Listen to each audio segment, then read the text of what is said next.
This is the Sixth Man Show, an Orlando Magic podcast, with your hosts, Luke Sylvia and Jonathan Osborne, covering all things Magic basketball. By fans, for fans. Go Magic!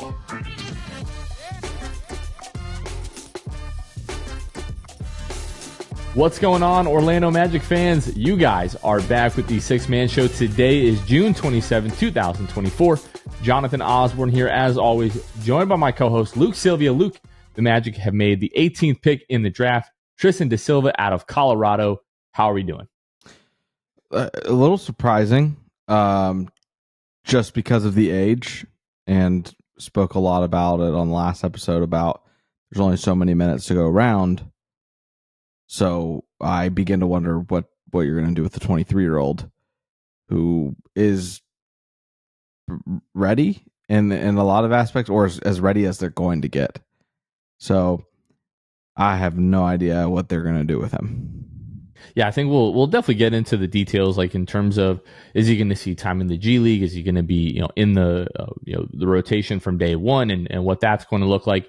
Really, where I want to start is just sort of like the beginning of the draft and what was it? Almost 2-hour buildup to our pick with Zachary Risache going number 1 to the Atlanta Hawks, and then so on and so forth. There was a little bit, I don't want to say drama, but with Dalton Knecht, who was slotted in the lottery by most draft experts and prospect pundits and so forth.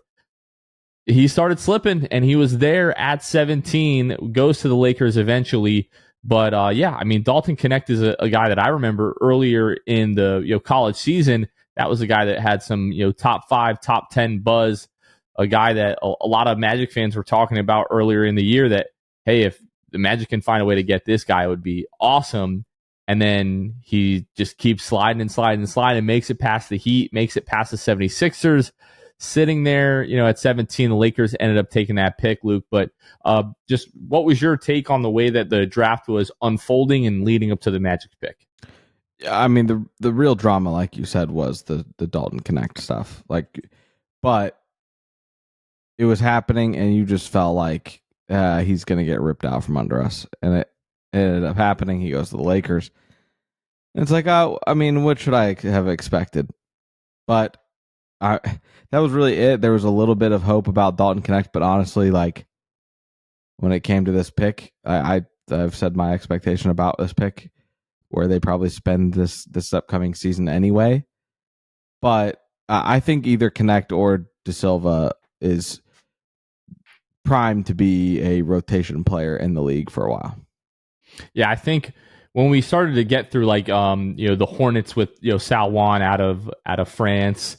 Obviously, Risache and Sarr both going number 1 and 2, and then Ron Holland out of the G League Ignite. Maybe he goes a little bit earlier than expected. Rob Dillingham goes to the Spurs at 8. He's being traded to the Timberwolves, and then the Grizzlies, really one of the earlier surprises of the night, going Zach Edey at 9, which I exhaled. I did not want Zach Edey. I just didn't really see the fit here and the way that he fits into what the Magic try to do. So when he went. And then you see Williams at 10, Buzelis at 11, who I know a lot of Bulls fans are really excited about. And then Nikola Topic goes 12 to the Thunder. When Edey was gone and Topic was gone at 12, all of a sudden we were looking at a lot of the guys that Magic fans were talking about. Devin Carter, Bub Carrington, who went 13 and 14, Khalil Ware, Jared McCain. And you sort of got into that range, and you're like, there's 5 picks to go, and there's 7 or 8 guys that I'm pretty comfortable with the Magic taking here. And obviously, sure, if Dalton Knecht is there at 18, maybe that's the pick. But Tristan da Silva at 18, I don't think there's a really better fit in the draft for the Magic and what they like to do. When you look at the 6'8 size, the 6'10 wingspan, the positional versatility that he has defensively, the high IQ, good off the ball, isn't a guy that's going to have the ball in his hands a ton. Finishing at the rim, finished 63.5% of his attempts at the rim this year. 4.8 attempts from behind the arc, and he shot almost 40% from behind the arc. Magic fans were asking for shooting. You're getting that interest in Da Silva. You're getting a guy that fits into the rest of the culture with the team. 23 years old, high character guy. You know sort of what you're getting character-wise with him. Teammate, of the German national team, Oscar da Silva of Mo and Franz Wagner. They're playing with him in the Olympics and played with him in Eurobasket and the FIBA World Cup last year. So you have some intel there. Him being from Colorado, Jamal Mosley's, the school that Jamal Mosley went to, a lot of intel. The Magic did their due diligence on Tristan da Silva, but really seemingly a perfect fit for the Magic. But now the question is, Luke, sort of where does he fall into the rotation, I think is the big question mark. Right. And I alluded to his age. And I would love if there's a way you carve out minutes for him out of the gate, just because a lot of his ability points to what the Magic need right now. Not necessarily what the Magic might need in one more year or 2 more years, because who knows what those off seasons look like, and with free agency and all of those other things. But I think this is a guy that you could talk yourself into slotting for 14 to 15 minutes a game his rookie year. But it's hard to know when there's so much in the air when it comes to what the Magic are going to do with all these contracts in this offseason. I think I will quickly, after looking more into Tristan da Silva, I think I'll probably just start making a pecking order of who I already think that he could be better than quickly on this roster. And does it become a viable argument that he should get minutes this upcoming season? Summer League will be fun. We won't overreact, but it will be a lot of fun to see what he's able to do in the Summer League. So we're recording this just after 11 o'clock p.m. Eastern time. I think Tristan da Silva's media availability with the Orlando media is just now wrapping up. So we don't really have a lot of quotes to go over from that. We'll cover most of that, in the next episode that we do. But we have got confirmation. Obviously, Tristan da Silva is going to play in G League, or in the Summer League, excuse me. Jett Howard will also be playing in the Summer League. So that'll be pretty interesting to see what that dynamic looks like. For me, it's pretty obvious that Chuma Okeke's days in Orlando are over, right? As a guy that's been out of the rotation the last couple of years, when he has played, just hasn't looked, where you would expect him to be at this point in his career, given the draft and the way that he looked, in his rookie year. And then it comes down to, what are the Magic going to do in free agency? A lot of moving parts today. Nicholas Claxton, that guy, he's taken off the board. Other trades, OG Anunoby re-signing with the New York Knicks, even though they just traded for Miles Bridges. A lot happening in the NBA today, sort of drinking through a fire hose in terms of transactions in the NBA today, which is typical of a draft day. But we're going to see, do the Magic hold on to Joe Ingles? Or are they trying to free up another $11 million in cap space for free agency? That's coming up in a few days here. And then we'll need to see really what happens with free agency before we can really break down, I think, what is going to happen in this roster. It might just come down to Jett Howard versus Tristan da Silva. And who knows really what the issue was maybe with Jett Howard not cracking the rotation last year, not even really getting a chance. Was it just deficiencies in his game? Was the defense not quite there? Was he just not ready? Or was the plan sort of always for him to play in the G League? We'll probably never know that. But when you look at Tristan da Silva, guy that's a little bit older, maybe just a little bit more mature, just naturally being a few years older, can shoot the ball really well, just like Jett Howard does. Probably doesn't have as much off the dribble, I think, that Jett has at this point, but may be a little bit further along defensively, Luke. So it's going to be interesting sort of what that dynamic looks like. Because I think ultimately that may be what it comes down to. Is Jett more ready, or is Tristan da Silva more ready to step into the rotation? And that's where I start to think about defensively. You could argue that da Silva offers more there, right? For sure.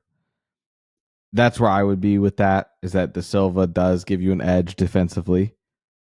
He is high IQ. Now, Weltman and Jamal Mosley will both tell you that every player, if you ask them, they're a good decision maker, high IQ, because that's what they prioritize.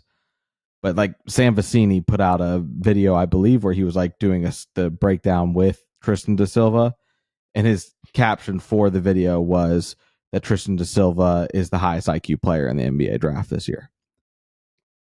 So that's a great sign for the Magic, and it makes sense. Like this is just you tweeted this out, but this is just a Magic pick. Everything we've listed, his qualities, long positional versatility, can play defense and get after it on that end, and also brings in the need for shooting. I think that maybe right now the plan could be, hey, the expectation is da Silva plays in the G League, but we'll see how summer league goes when he's playing and he's kind of competing really with Jet in those instances, and preseason. And so at that point in preseason, it will be very interesting to see who gets the minutes edge in preseason after they've kind of made their mark in summer league, in which it'll show us a little bit of the Magic's hand, as much as they don't want to do that. It's going to be one of my favorite storylines to start the year, because I think Tristan da Silva brings a lot to the table, and like you said, his maturity, being 23, and all those abilities that he's got, it would surprise me if he doesn't have a fighting chance for minutes. Want to take a quick break just to give a special shout out to our patrons, the folks that you probably know by now. Help financially support the Six Man Show, allow us to do everything that we do. Each and every episode, we give a special shout out to our Hall of Fame and Elite Tier patrons. So let me start by shouting out Court Cousins and Drew Gooden, Armin, Carson Tulo Ellis, Jonathan Borges, Normal Magic Player History, Gabe Gaines, Wiffle, Michael Martin, Jamel Miller, Michael Salapong, Donkey Punch, Dave, Powell Francis, Warren, Pierre A., Dylan Holden, Mr. Mikey, Daniel, Bobby Skinner, Goody 93, Teddy Sylvia, Dalek Lopez, Fuchsia, Bill Fulton, Edmund Lagone, Jose Esquilin, Caleb Pete, Cannibalism, Ty, Mr. TV, ESPN, Really Sucks, Gear 95, Shred, Junior Bruce, Half Rican, Shahin 177, Bobby the Dawn, Himlo, Ban Himro, RM Prop 221, Ray Pastrana, Magic Kid 714, Mysterious Mosley, Irish Magic Mike, Austin Lampete, Random Hustle, Only Franz Maria, Keith Wallace, Fritz, Rub Sal, Kason Green, Santi Leon, Kane Eckler, The Distract, Ahmad Timsa, Chamsu, Tom Gadsden, Dead Air, Richard Tuttle, Jeremiah Quintero, Magic Wire, Debo 1980, Magic Matt, Michael Thompson, Mama Richmond, Next Snap, What's Up Playoffs 2024, Dylan Fay, David Duffy, Smith Sheeks, Ship Sinks, Bueno Time, Stantino 1995, Suggs Muggs, Daniel Anderson, Barry Mackle, Candy, and Will Spivey. If you'd like to join the Patreon, you can find us at patreon.com/The Six Man Show. Now, Luke, I want to talk just a little bit more here about Tristan da Silva and the fit. 6'8", 6'10" wingspan. Magic fans have been talking about Tristan da Silva seemingly for the last couple of months. Sort of like as soon as the college basketball season ended and some Magic fans really shifted into prospect mode. They're obviously still day-to-day with the Orlando Magic getting ready for the playoffs, but we do have a lot of Magic fans who are big into college basketball, evaluating prospects, talking about the draft. And Tristan da Silva is a name that I heard really early on. And for obvious reasons, you look at the size, you look at the wingspan, but you watch the kid play, I can't help but see the shades of Franz Wagner, just the way that he, obviously the very similar size, the positional versatility. I don't know that he's quite there where Franz was coming in defensively, but the footwork and the sort of the craftiness around the basket is really obvious with da Silva. And is it wrong to just say this is a handsome kid? The kid, he's got it all going for himself. 6'8", NBA player, very handsome guy. It's good to be Tristan da Silva right now. Yeah, good to be a Magic fan. I agree. With your comparisons with da Silva, we talked about it, last episode as well. But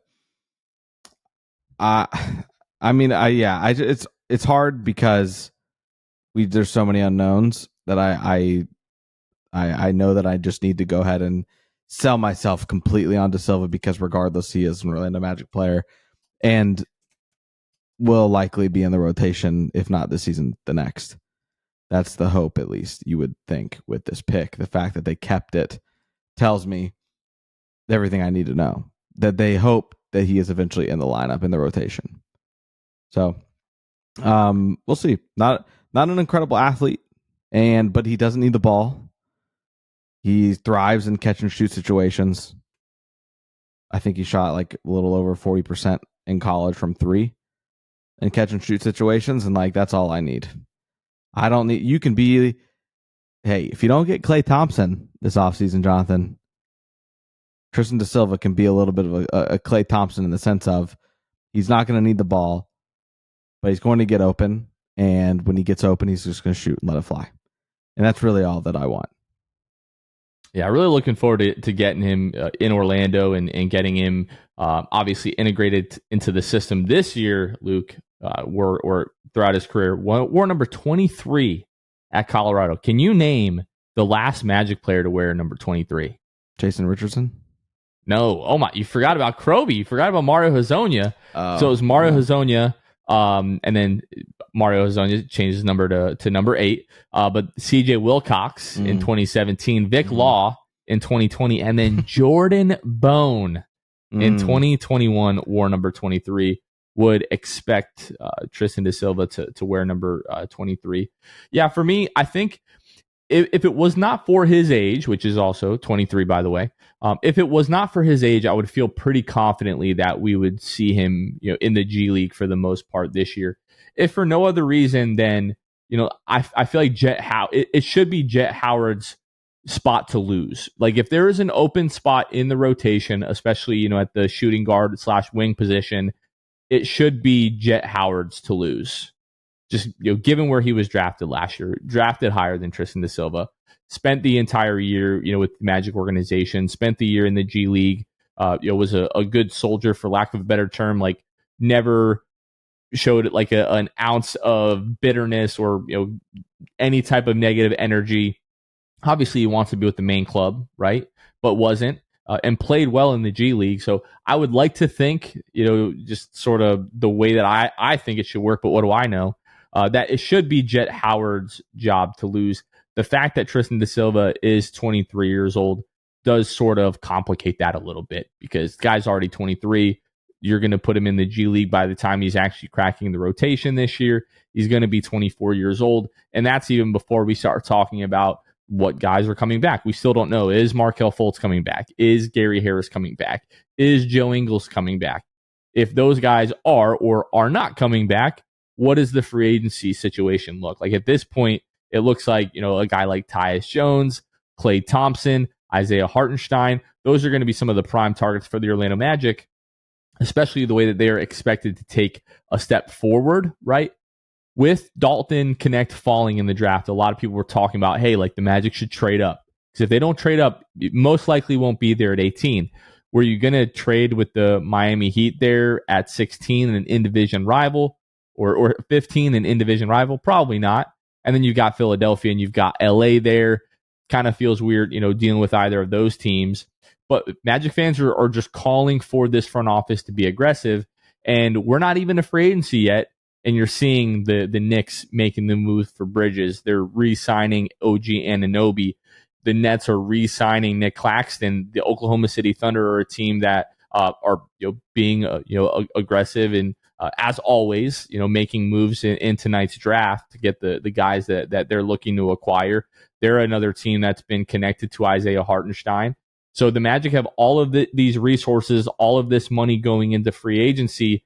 And Magic fans everywhere are calling for the Magic to take a step forward. You and I thought maybe the trade deadline was like the proper time to start pressing on the gas a little bit last season. That did not happen. This is the time to make a move. It seems like you got the guy that you were probably targeting at 18 in this draft in Tristan da Silva. Now in the next couple of days, we're still waiting to hear extension news on Franz Wagner and Jalen Suggs. But then, it's the open market on free agency, and it's sort of, like I said, drying up already in terms of guys that the Magic should or could be targeting. And, in the next 3-4 days here, we're into free agency, Luke. How are you feeling right now, just sort of given the other moves that have taken place already? First, I want to say this. There is a lot of talk from Magic fans about our front office is so boring. They fell asleep. They don't care. Blah blah blah. There's a ton of that right now.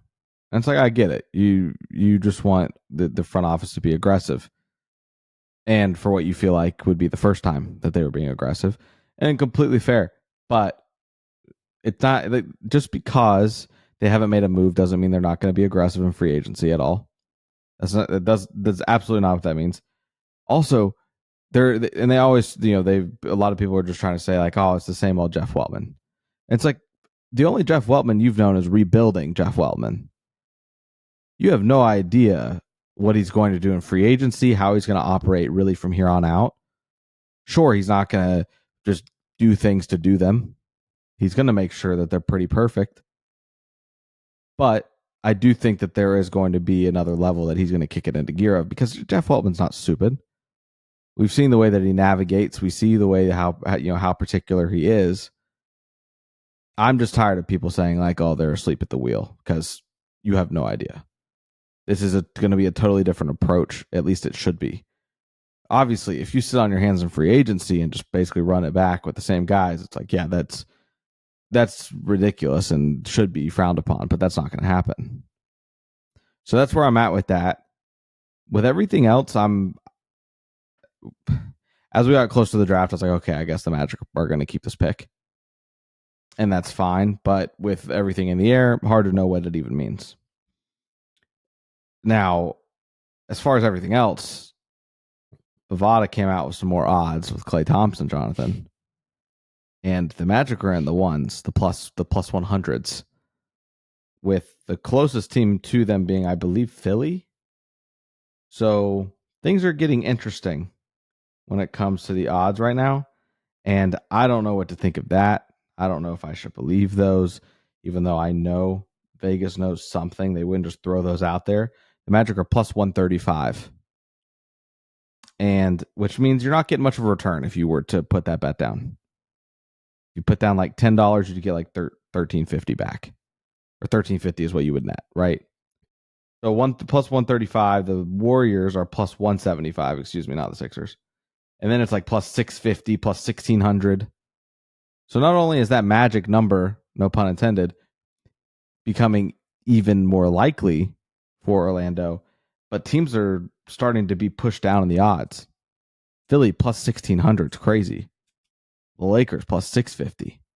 And then you get that jump, and it's basically, it feels like, and it looks like, according to these, if you were to take these pretty literally, that it's going to come down to the Warriors or the Magic, which is absolutely ridiculous because it's just insane to me. Not that it's good or bad. It's just crazy to me that this is happening, that we're even in the conversation, and we're basically, it feels like we're the final two. Either they're going to go back to the Bay or it's going to come to Orlando. So that's really where my mind's at is free agency. I am a little relieved that like the first round is over for the draft and we can move forward, hopefully get some extension news, and then move into that free agency period on Sunday. And hopefully our episode on Sunday night that we record is jam-packed. We'll see. Yeah, it's going to be really interesting to see how everything pans out. Yeah, obviously, with all the moves that the Knicks are making, it seems like Isaiah Hartenstein is a guy that's going to be super available. Brian Windhorst is reporting earlier today that the Golden State Warriors are prepared to trade for Paul George and offer him a full 4-year max contract. If that were to happen, it seems like it makes Klay Thompson a lot more available. Some of the moves that the Washington Wizards today, they made, trading Denny Avdia, bringing in Malcolm Brogdon, it seems like that's going to make a guy like Tyus Jones available. Luke, if you had to choose 2 out of those 3 to bring in free agency, right? Tyus Jones, Klay Thompson, Isaiah Hartenstein, which of those 2 would be the guys that you would make a move for? I'd go Tyus Jones and Hartenstein. And I mean, if I can, if I tell you we Markelle Fultz leaves, yeah, we don't bring Joe Ingles back, and Gary Harris is gone. Yeah, then I just would be cool with Tyus and Hartenstein. I think bringing in Klay, as exciting as it would be, just what we've talked ad nauseum about it, but as cool as it would be from it being it's Klay Thompson on the Magic, regardless of the state that he's in his career, I think that it takes puts Jalen Suggs in the point guard role that I just would rather him be the 2, if I'm being honest. So if you do things like, Gary Harris is gone and Markel's gone, it's like, okay, well, then you have kind of a point guard hole unless you're going to put Anthony Black there. I would rather see just for me to feel good, I would love to just sign Tyus, slot him into that point guard position. Suggs gets to be at the 2, which I think is where he thrives. Then you've obviously got Franz, Paolo, and then you've got a decision if you do bring in Hartenstein, what you're doing with Dell. At that point, you just obviously move Dell to the bench for the time being.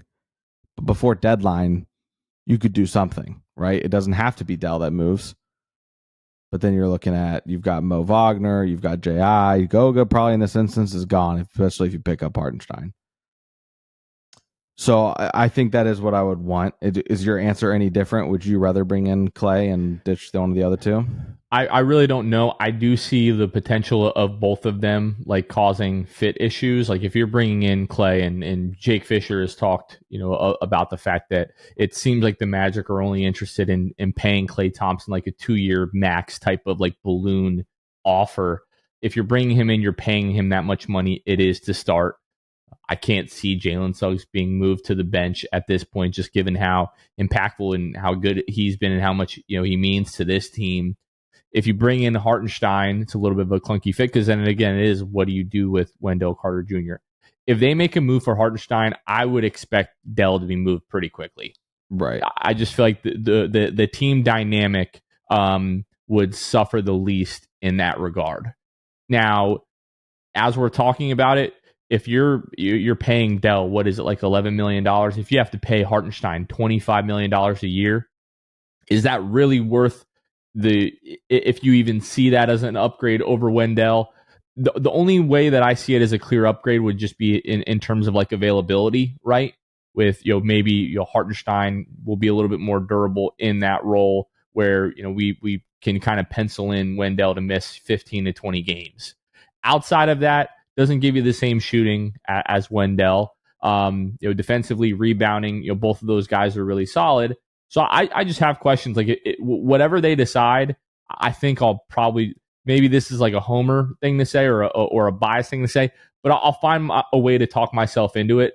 I think any way that you go, there are going to be like pros and cons to it. There's going to be an argument for and against any of those moves. I think I would probably go Tyus Jones and Hartenstein because point guard is absolutely, like offensively, probably the biggest need for this team, especially the starting lineup. And then after that, you're going to have some tough decisions to make if you go Clay or you go Hartenstein. I got another. I need you to pick one. Okay. They don't go hand in hand. So just because of one doesn't mean the other, right? This is just purely hypothetical. If you were given a choice, Klay Thompson or Corey Kispert.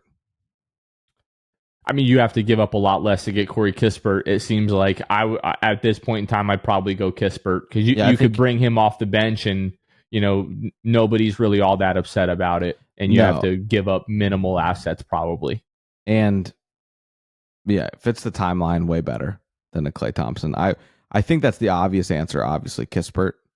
There might be people that are in love with Klay Thompson or the idea of getting him in pinstripes, but Corey Kispert, because the reason I bring him up is because in light of the Wizards transactions today and looking at that and being like, oh, also there's another report with the Wizards that Malcolm Brogdon is like possibly getting moved as well. So they don't even care about the player piece that they got in that trade for Denny. So they're going full fire sale. Corey Kispert could be out the door because if Denny's too old for that team or whatever the heck they're doing, then Corey Kispert definitely is. I think Kispert's like a year older, maybe the same age, but Kispert is apparently reportedly available for trade. And he shot 6 threes a game last year, 38%. The year before that, he shot 5 at 42.5%. So if you get him in a situation on an actual good team like the Magic, and you do have, guys like Paolo and Franz who are going to penetrate and pitch, Corey Kispert's a dream candidate for that, in my opinion. Fits the timeline better and is going to give you high volume threes, 6+3 attempts a game, and could shoot anywhere from 38 to 40 to 41% on that volume. That's a dream for me, to be honest. I would love that, and a little bit of my attention has shifted to Corey Kispert, and I'm hoping that the Magic... Ex-Gonzaga teammate of Jalen Suggs. Exactly. There you go. So, there's just so many directions. And like you said, Jonathan, you made the point of, it might seem homer that I'm able to convince myself with any of these transactions.